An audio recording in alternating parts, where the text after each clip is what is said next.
Hello, everyone. Welcome to Unit 3. We read three pieces of literature for this on suffering and aid.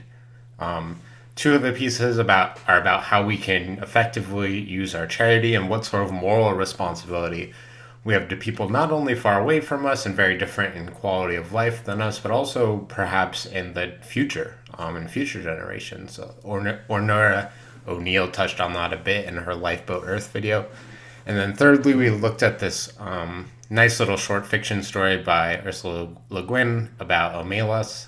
And it's a story about utilitarianism and consequentialism and what sorts of moral impacts we might have by accepting such a theory, or what kind of consequences it might have. So first, we're going to start off by talking about Singer, and then we're going to jump into the O'Neill piece, Lifeboat Earth, and then finally we'll talk about Omelas and talk more generally about that problem.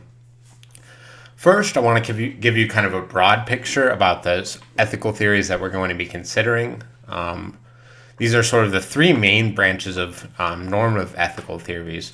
Normative means that the way one should do something or the way one ought to act. It's not a norm in the same way that it's a normal condition within society, but it's actually about how we ought to act. It's prescriptive. It's about what we ought to do, what we are morally compelled to do. So there are three major theories that are relevant to us. The third one, virtue ethics, we're not going to be talking about at any length, but it's worth mentioning. The first one, the one that dominates two of these essays, is called utilitarianism. And utilitarianism is a thesis about what actions are morally acceptable, is based on the choice which maximizes utility. So the idea, the motto or slogan for utilitarianism is the greatest good for the greatest number of people. And the idea is that when we're asked to make a moral decision, what we should use in order to evaluate those decisions and ultimately come to one of those decisions is to see the consequences of each action will ensure. And by weighing those consequences relative to each other, we can determine which choice is the one that we are prescribed, or the one that we should act on, the one that is morally correct.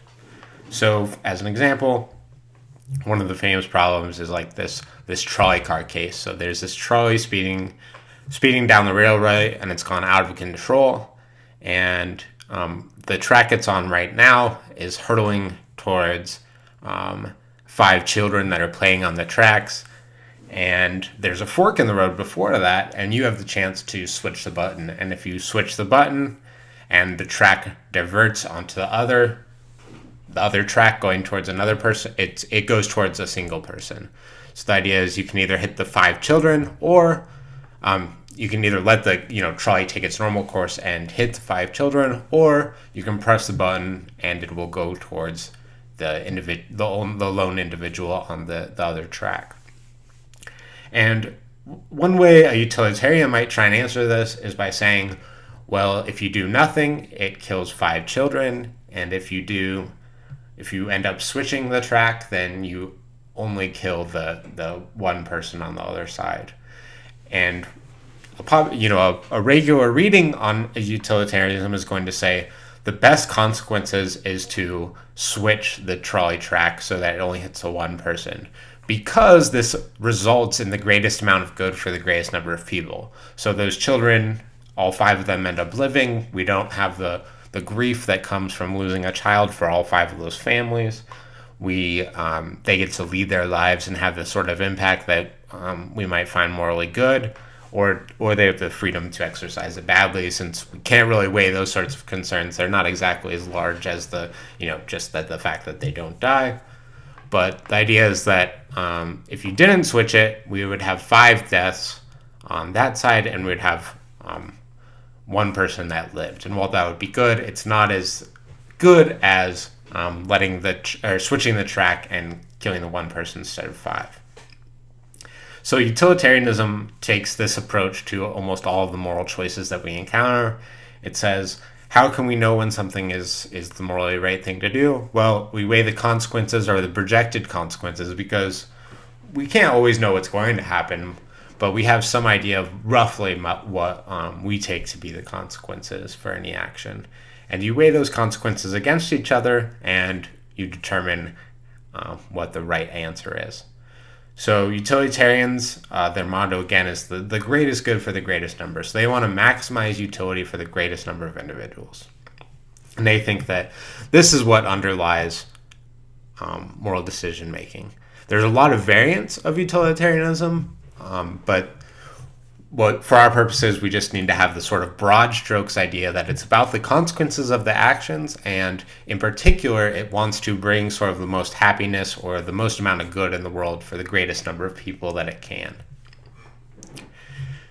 Opposed to another approach to normative ethical theory is what's called deontology. And deontology takes an opposite approach to utilitarianism, by saying that it's not about the consequences of the action, but about the action itself. So there are certain actions that you just ought not to do, despite any consequences that may result from them. So the prototypical example is you ought not take someone's life unjustifiably. And so we might think that even in a situation where taking someone's life might save a bunch of people, there might still be this rule that says, well, you're not allowed to take that person's life. So a sort of motivated example is, imagine that you're in an emergency ward at a hospital, and you have 5 people that are on the transplant list that are going to die unless they receive, various organs. One thing you could do is find a healthy patient in the lobby, and let's say, just for the sake of this crazy example, that they would be a donor for all of these patients. You might think, well, if I kill that person and harvest their organs and give them to the 5 patients, then the consequences are going to be better, because it's sort of a mirror of this trolley case, right? We let 5 people that would have otherwise died live by taking this one person's life. And deontology is going to say, despite those good consequences, there's still this moral rule that says you ought not take someone's life justifiably. So the consequences are morally irrelevant to deciding what the right course of action is, and instead we should consult this rule or the content of the action itself. So it's not right to harvest healthy patients' organs without their consent to save other people's lives. And then the third one, which we're not going to really talk about a whole lot, is called virtue ethics. And virtue ethics says it's not that we should take the consequences of the actions into account when determining morality, and nor should we just look at the actions themselves, but we should look at the character of the type of person that would or would not perform those actions. So, for example, the way we would determine if killing the patient in the previous example was the right thing to do would be to think about what a virtuous agent would do in this situation, and then based upon our answer, we'd be able to determine whether or not we ought to do that. So this is a really quick knockdown. Obviously, there are tons and tons of variants on each of these approaches to normative ethics, and there's just a lot more detail, but this will be sufficient for sort of a brief introductory, and each of these theorists that we are reading is operating within probably the first 2 that we're going to talk about. So let's go ahead and start talking about Peter Singer. So Peter Singer's article, Famine, Affluence, and Morality, has been a really popular piece on ethical theory, and in particular in applied ethics.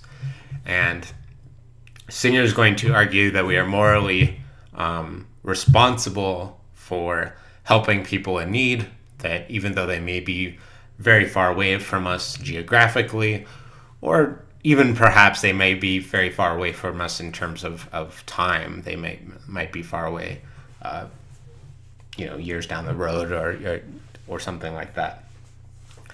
But he's operating from 2 basic assumptions, and he's going to make this argument that we are morally responsible or morally required to help help others.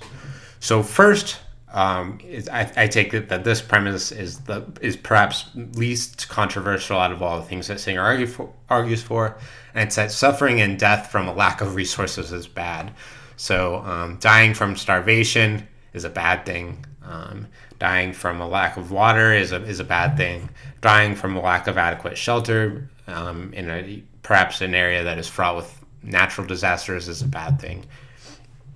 Anytime when there's a lack of resources and you're either suffering from it, so maybe you're not even dying, but you go to bed hungry and you have serious physical ailments, or your children do, or those around you do. This type of suffering and the death that results from lack of resources is bad. I don't think that premise needs a whole lot of defending, and I think most people would take it as rather uncontroversial.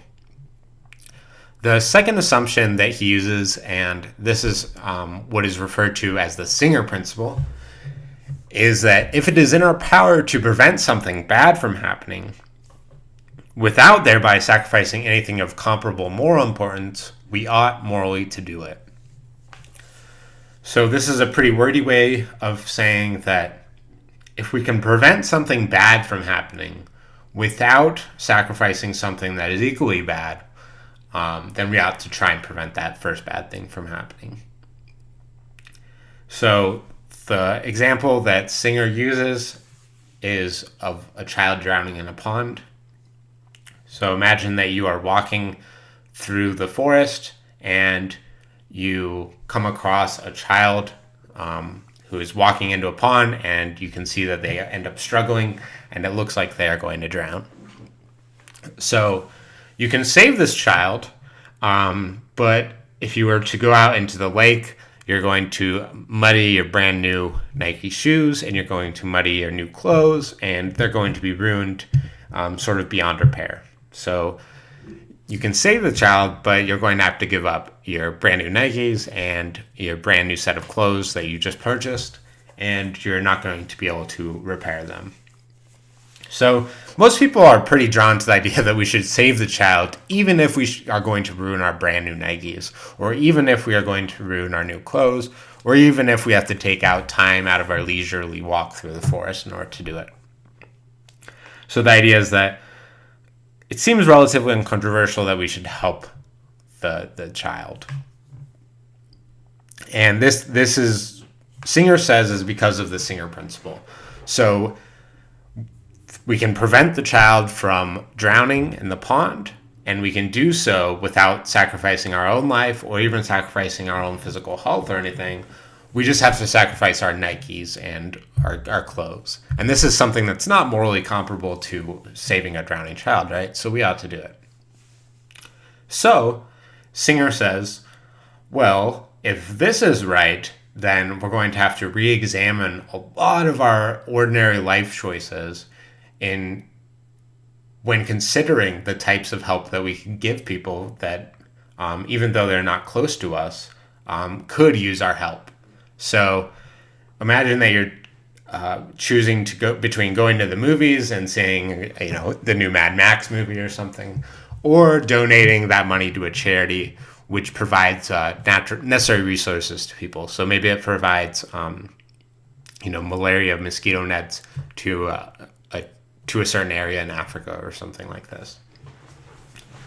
So it seems, Singer wants to argue, that this is an exactly analogous sort of situation. So you can sacrifice going to the movies to see the new Mad Max and instead donate that $10 or $15 to purchasing malaria nets in Africa and prevent a child or their family members or an adult from getting bit by a mosquito that carries malaria and eventually suffering and dying. So they lack resources that are necessary for preventing that sort of suffering, namely that mosquito net. And you can provide that by skipping out on the movie and instead donating it to whatever effective charities there are in that area. Off the top of my head, I can't think of the names of any but Red Cross or something, right? So Singer says, look, this is exactly like the Nike example. We can donate the money that we would have spent going to the movies and save a child from, or an adult, or any, or, a person in Africa from dying from malaria just by getting them this mosquito net. So, therefore, you have the same sort of moral responsibility in the drowning child example as you do in the malaria net case. That is, you're morally required to go ahead and donate that money. So there's a few objections that Singer considers, and he has a number of replies to them. So the first objection is that proximity or how close they are to us matters. So the child's very close to us and their death is imminent. Like, the child's going to die unless I act within the next minute or so and go and save them. People who will benefit from the resources that we might send from a malaria net are far away. And usually that money's only going to save from future deaths. So it might not, during when it's being manufactured and being sent there, it might not help someone who's going to be stung tonight, say, for example, from dying from malaria, but it's only going to help, maybe their children or future people who might contract malaria from dying or being harmed by it. And so the argument is supposed to be, so these situations are importantly different, such that we don't have the same sort of moral responsibility or moral culpability as we do in the malaria net case as we do in the child drowning case. And Singer's reply to this is, it doesn't seem like distance in time, in space and time, should be relevant to whether we ought to help someone or not, even if we think that they might be influencing whether or not we do actually help someone.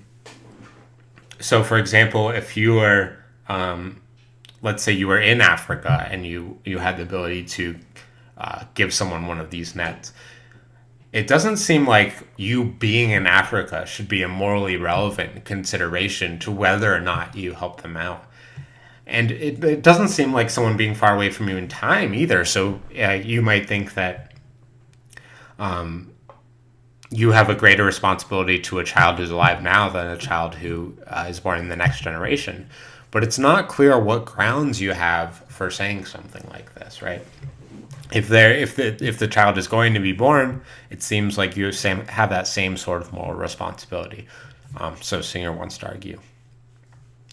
So he doesn't think that we can use arguments about how far we are, either in time or in place, to sort of adjudicate between these two situations, such that they're going to be morally different. The second objection he considers is, in the child example, you're the only one that can help. But in famine and relief cases, there are millions of other people who could potentially help. So you don't have the same sort of responsibility. So the idea is, if we imagine we're on this really crowded beach and we see a child drowning in the ocean, it doesn't seem like we have the same sort of responsibility that we would in a case where we're the only person that could potentially save them. So Singer says that's true. There are a lot more people in the famine relief cases who could help than in the cases of the child drowning. But that it doesn't matter morally whether or not there are more people that could potentially help. What matters is that we all have a moral obligation to help until someone does. So the idea would be in the child drowning case, if we imagine that it's a crowded beach and there are thousands of people on the beach, when we see that child initially drowning, we all have the moral obligation to help. It's only once they are rescued is this obligation relieved of anyone, right? So it's not that only a few of the 1,000 people have an obligation. It's just that everyone has one, but there are more people that could fulfill this obligation. So it can't be that there are just the fact that there are more people that can help that could, absolve us of this moral responsibility, because it seems like we all have that responsibility, just that there's a lot more potential ways that it could be satisfied, or a lot more potential people that could help. So Singer dismisses this objection, but he considers another one that's relevant to it. you might think that in the case of the child example, if there were thousands of people on a crowded beach and we all rushed to help this child who's drowning, um, it might create chaos that would be really bad, in contrast with one individual helping, right? So we might think that if thousands of people ran to go help the child drowning on the crowded beach, that other people might be killed or injured when they were trying to help. It might be that it creates sort of this chaos and the child might end up drowning just because no one's sure exactly how to help and no one actually grabs the child. You can imagine that thousands of people going out to save the child might be worse than, say, one person going out to a competent swimmer going out to save them, because we might get tangled up with someone. It might thousands of people out in the ocean trying to go to this one spot might cause someone else to drown. We might think that it's better that one person help than everyone try and help. So Singer's reply to this one is that there's a relevant difference between the scope of the problem. So it's not just that there's one child drowning, but there's this widespread famine that is hurting a lot of different people. So it's not as if one person can just help, this is closely related to the second one, right? It's not that this further compounding fact that it might complicate the help relieves any one person of the responsibility to help. It's just that we should be smart about how we help. So you should donate to effective charities, not to charities that are, sort of ballooned out by the salaries that they pay their employees, or that goes through a lot of different channels that loses a lot of your donation. And it's not that we should all go over to Africa and individually set up malaria nets, but rather, we should let the people who know how to implement that type of structure can actually help them. So in other words, the complications that arise from a lot of people helping doesn't mean that any one person is absolved of the responsibility to help. It's just that we should consider the types of consequences that widespread efforts might have. So this doesn't absolve anyone of the moral responsibility to help. It just says, well, we got to help smarter. So Singer considers a lot of other objections, but these are the objections that I find most compelling and the ones that I really wanted to hit on with you guys. But I don't know. I find Singer's argument rather compelling, but it's rather significant. The prescription that it offers is a rather extreme one, right? It means we should be considering all our sorts of leisure purchases. So this computer that I have, or this microphone, my video game system, all these books. Like, maybe I shouldn't be buying these things, and I should be sending this charity to a charitable organization. And it's a really extreme proposition, but it's one that's been challenging for people to find out if there's something wrong with it. What is it? What moral obligations should we have in place of Singers if we don't have this sort of extreme one? So some things to think about with the Singer, but let's go move on to the Lifeboat Earth piece. So Ornora O'Neill, I'm just going to call her O'Neill because I find her first name rather difficult to pronounce. She's responding to a piece that... or I guess I shouldn't say, she might not be directly responding to it, but she's sort of from this tradition that's called lifeboat ethics, by Hardin, who made this analogy between the scarcity type argument you might use on a lifeboat against helping certain individuals to an argument against helping the poor or the people in less resourced areas. So the idea is, with limited resources, we have to pick and choose who we help and how we help. And maybe there's this argument against helping certain poorer areas on the basis that we only have so much to go around and we can't sustain this sort of lifestyle.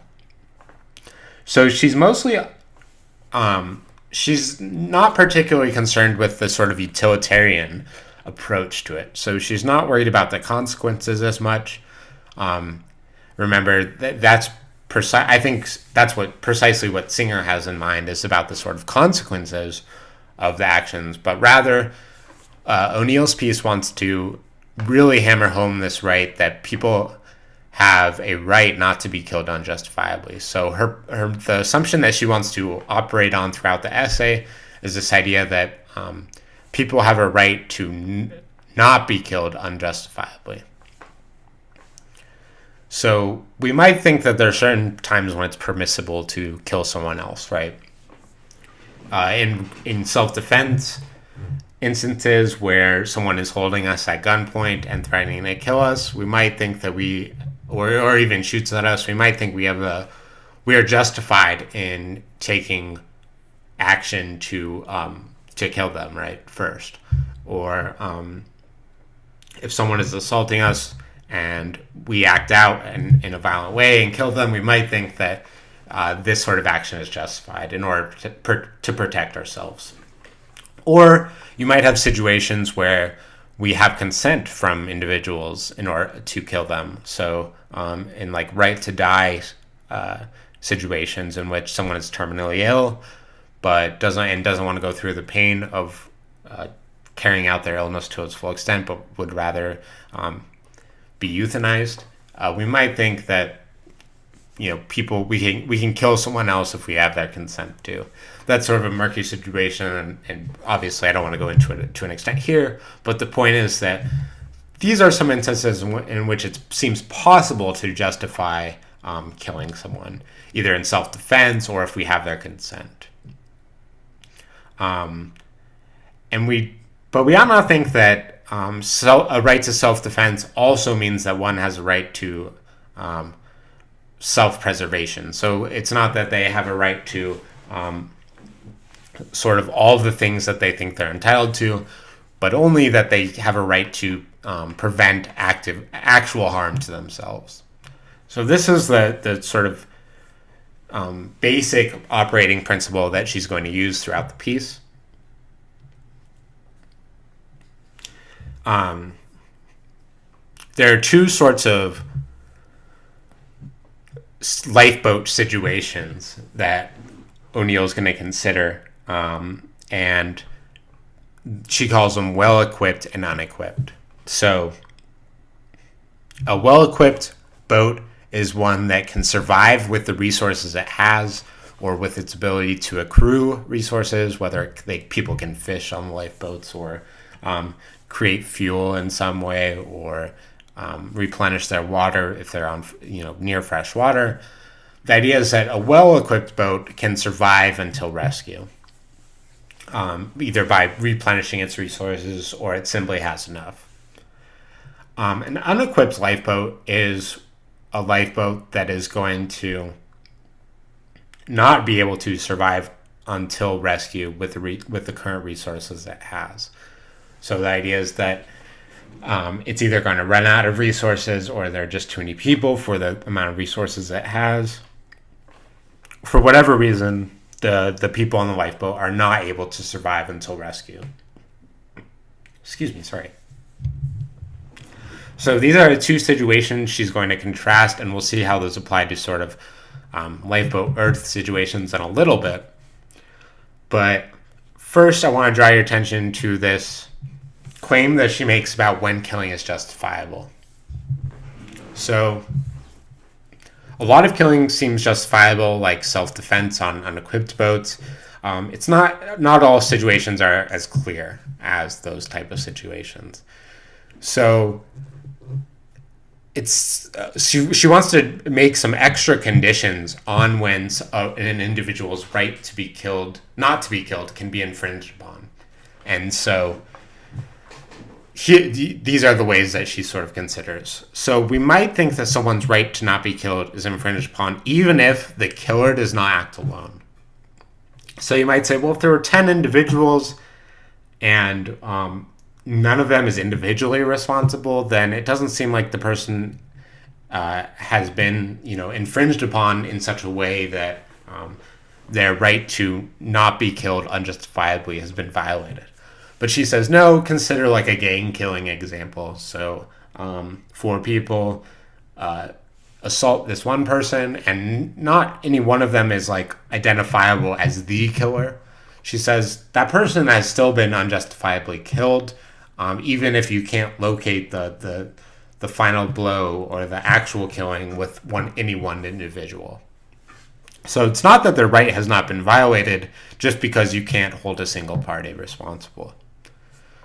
Another point that she makes is that even if the victim's death is not immediate, that person can still have had their right infringed upon. So if you imagine a case of poisoning such that their death doesn't result immediately from the poisoning, but results a significant time after the dosage of poison is given, you might think, well, that person, even though the poison's been in these installments, not one of those single installments or doses of poison killed them, and it wasn't immediate after they were given the poison, like it took them a while to die. Therefore, their right hasn't been infringed upon.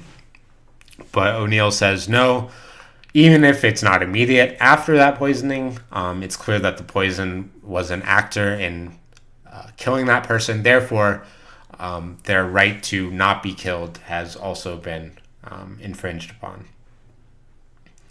So one case you might think is also another sort of way to undermine this is if it's not certain whether the victim is going to die as a result of the killer's actions. So imagine you put a bullet in the chamber.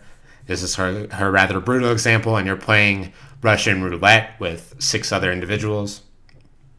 Any individual that you point that gun at, when you're shooting, it's not clear that they're going to die. They have like a 1 in 6 chance of dying.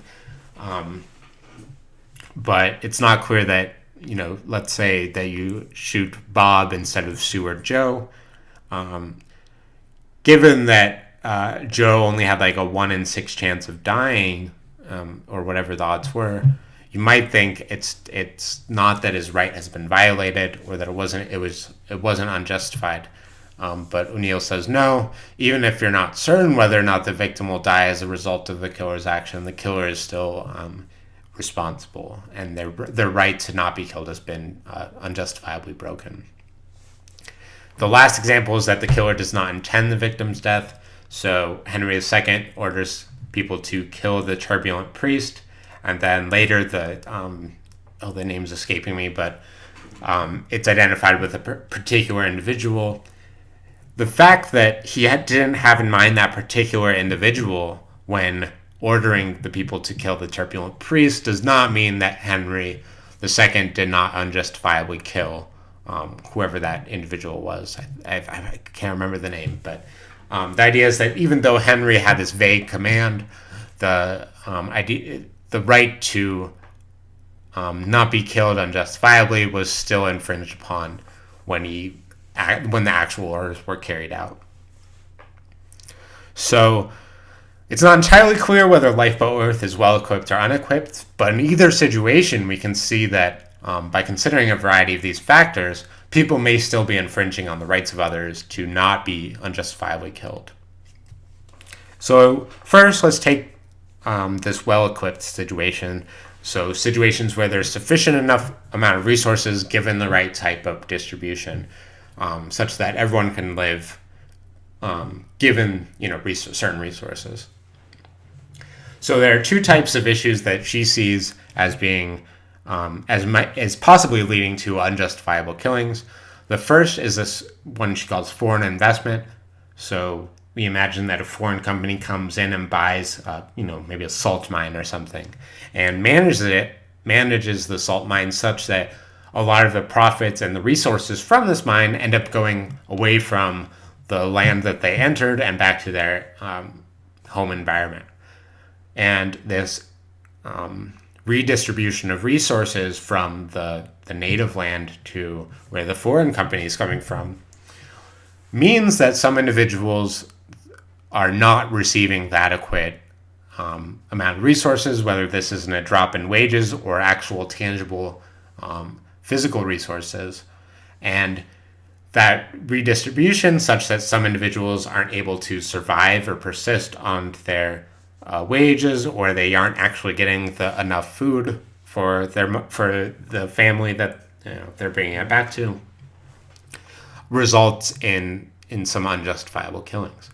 So the idea is that even though the foreign company is not intending to kill them, so we saw these considerations, right? They're not intending to kill them. They're not acting alone. It's not any one individual that is doing all of this decision making or redistribution.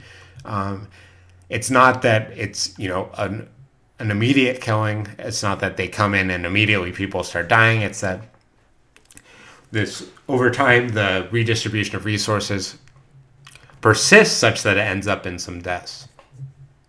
So the idea is that even with all these considerations in mind, given the earlier, defense that none of these factors are mitigating, then people who, in this foreign company are complicit in an individual's death. So by, engaging in these actions, they are engaging in the unjustifiable killing of certain people in those regions that end up dying from the lack of resources. The commodity pricing situation is the second example, and this is really similar. So the idea is that a price for a certain commodity drops. That spells doom in a certain region. So maybe a certain African nation doesn't get enough oil because the price for oil has skyrocketed. If that pricing and the oil pricing skyrocketing was a result of human action, say it was a result of Arabic diplomacy in that region, such that people made deals and the price for oil shoots up, then those people who were engaged in diplomatic relations that skyrocketed the price of oil become complicit in the unjustifiable killings of the people in the region that die from this, the price skyrocketing. And again, these are for the same sorts of reasons that we saw with the foreign investment in the previous slide, that even though it's not immediate, even though they're not intending it, and even though you can't locate the responsibility within one individual, the idea is that they're still unjustifiably killing those individuals who suffer from this. So she doesn't want to assume that we all have equal access to resources or equal right to the resources. She does think that any individual property rights should not override another person's right not to be killed. I think that's important because you might initially respond by saying, well, some people just have a right to do with their property as they want, and they don't get to just, they're not guilty for using that property in a way that they want to. But she says, no, when that individual property right conflicts with someone else's right not to be killed unjustifiably, then we have a serious moral conflict here. So that's a little bit about well-equipped lifeboats, but what about the unequipped ones? So in scarcity situations, famine due to a scarcity of goods can be a result of decisions that people made earlier, whether it was their failure to curb fertility or population growth, whether it was their failure to use resources wisely, their decisions to employ certain resources in certain ways. All of these situations can inflict resource depletion in further generations or in different regions. So the idea is that just as we saw in the commodity pricing or the foreign investment, even though there are these mitigating factors where it's not clear that they're intending to do it and it's not any one individual's responsibility, the idea is that their actions, whether it's a failure to curb fertility, to have more children, or to failure to use resources in the right way, these decisions end up bearing some moral responsibility for the deaths that result as, famine ends up taking a particular region or gripping a particular area or what have you. So she admits here it's not clear how exactly to distribute responsibility throughout any given population, but the idea is that each of us is at least a little responsible for how we use resources or how we decide to reproduce or how we vote in order to have our nation use resources or distribute them throughout the world. So the idea is that while we might not be able to locate any one individual specifically responsible, we at least incur some partial blame for the decisions that we make or that our groups make. So that was the lifeboat ethics piece, or lifeboat Earth piece. It's an interesting way of approaching famine or aid or scarcity from a deontological perspective. And we saw in Singer the utilitarian perspective. And I kind of wanted to group that with another piece about utilitarianism that sort of undercuts how we might normally think about it. So this is a cool little story by Ursula Le Guin that's Those Who Walk Away from Omelas. And Omelas is a utopia. Omelas is actually Salem backwards. So I think she got the story is she got the title from seeing a street sign for Salem and decided that she was just going to reverse it and use this as the fictional utopia. So Omelas is this wonderful place as luxury and great art, and the people are generally happy. There's not a lot of strife for crime or internal conflict in Omelas.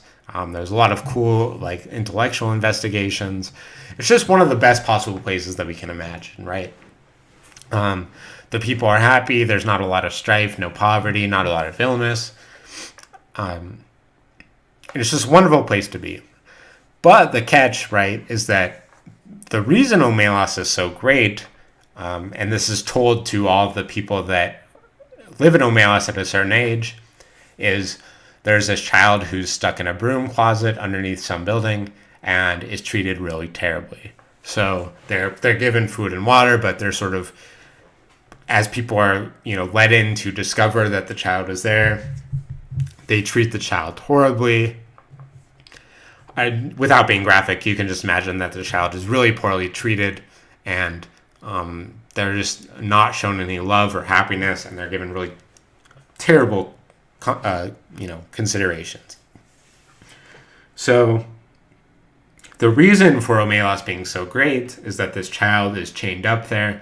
The link for why that is never quite explained, but you're just supposed to imagine that there's some sort of magic between the child suffering and the reason Omelas is so great.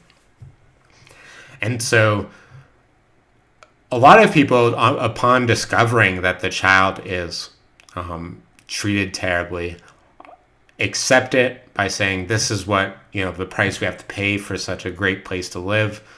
Just imagine how, terrible Omelas could be. But just because this one child is suffering, we're able to enjoy all this amazing. There's no poverty, no illness, no suffering. There's not a lot of violent crime. It's just an amazing place to be. And, the child's suffering is the price we have to pay. Other people, however, are disturbed by the fact that the child is there, and they walk away from Omelas, hence the title. And they decide that the child's suffering, they're unhappy with the relationship between the child suffering and the lifestyle they live in Omelas, so they walk away.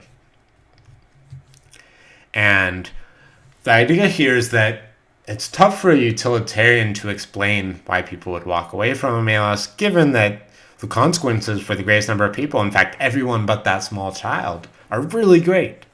They live in this utopia, right? But a lot of people have this intuition that they should walk away, that the people who stay are somehow morally suspect. So the idea is that utilitarianism, which seems like a really intuitive and common sense view of how we should approach making moral decisions, has this odd consequence of saying that something like Omelas seems morally acceptable. So there's this tension between this really common sense moral ethical theory and a seemingly morally depraved way of responding to a child's suffering and how exactly they go. So that's just a cool little piece that I wanted to show you guys about utilitarianism. Certain forms of utilitarianism have gotten around it. There's this distinction between rule and act utilitarianism. So this rule utilitarianism might say something like, look, we we should implement rules in society such that they produce the greatest number of the greatest consequences for the greatest number of people. And you might think one rule is don't lock don't lock children in basements in order to secure some greater benefit, or don't lock them in basements. Period. Don't avoid the maltreatment of children. So rural utilitarianism might have a way around this, and I mean, there's a lot of responses, obviously, that utilitarians have made to these sorts of problems, but that's just one way that utilitarians have responded. So this has been the unit on sort of suffering and aid and our moral responsibility towards people that are both very far away from us in space and in time, and what are our moral responsibility towards the poor or those even less fortunate than us. And we've seen sort of two different perspectives on that, and then a perspective about utilitarianism as a normative ethical theory. And make sure you guys do the discussion posts and the quizzes. And thanks so much for watching.